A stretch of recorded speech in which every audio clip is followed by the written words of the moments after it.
non-profit organization, and it's called the Men of the 10th. What it's about? Right here. Teaching the truth to the youth. So what am I talking about when I'm talking about teaching the truth to the youth? Well, today y'all at the Boys and Men's Conference, right? Yeah. So I'm going to give you some information to hopefully get you to transform your life. All right? Marcus Garvey, and he has a great definition from his book of leadership. He says to lead suggests that you must have followers. For others to follow you, you must be superior to them in the things that they must follow you for. Superior to them.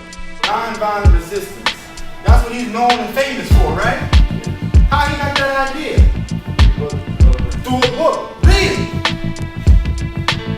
Y'all get this, I see, right? You survive from an area like this. Maybe small ones said, you have to have a self-crack spot, I have a with the jump shot. Heard that before?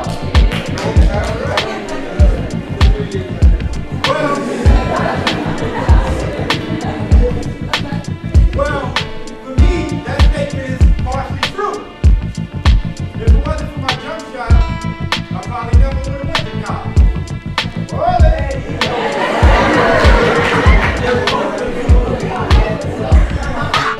Today I'm sharing these words with you to find a way. Because if you take the initiative to find a way, you can overcome any challenges or obstacles you may have. If you are willing to find a way, instead of being in a park position or in a parking garage, stuck somewhere, you will eventually be driving on the highway to success. So for example, Langston Hughes was famous, or one of his famous poems was, "What happens to a dream deferred," right? So, y'all know that poem? Okay, good. So now, if we pay attention to history, that really hasn't changed that much, that poem. What does he say happens to a dream?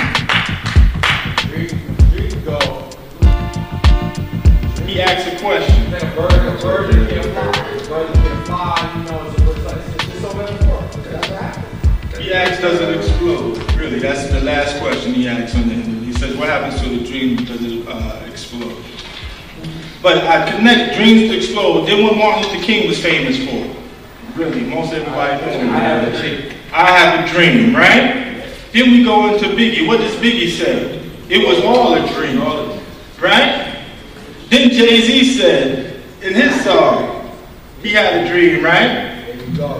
And then now we go into the 2000s, 13, 12, 11, whichever one you want to look at. What does Meek Mill say? He's a what? Dream chaser.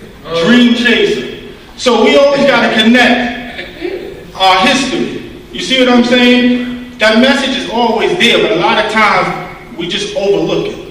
So when I talk about education, especially when it comes to black males and Latino males, you give them the history first. Because if you know how things have transpired, they basically leave the blueprint for you. If Jay-Z one time said in an interview that he learned from Russell Simmons. And he said that it took Russell Simmons 20 years to get his fame and his riches, right? And then Jay-Z said he did it in 10. Right. So then, what could the other person do? Who's followed Jay-Z's footsteps? Do it in 5. So that's why we have to pay attention mostly to our history. And that's what I'm really all about. And that's what I try to teach.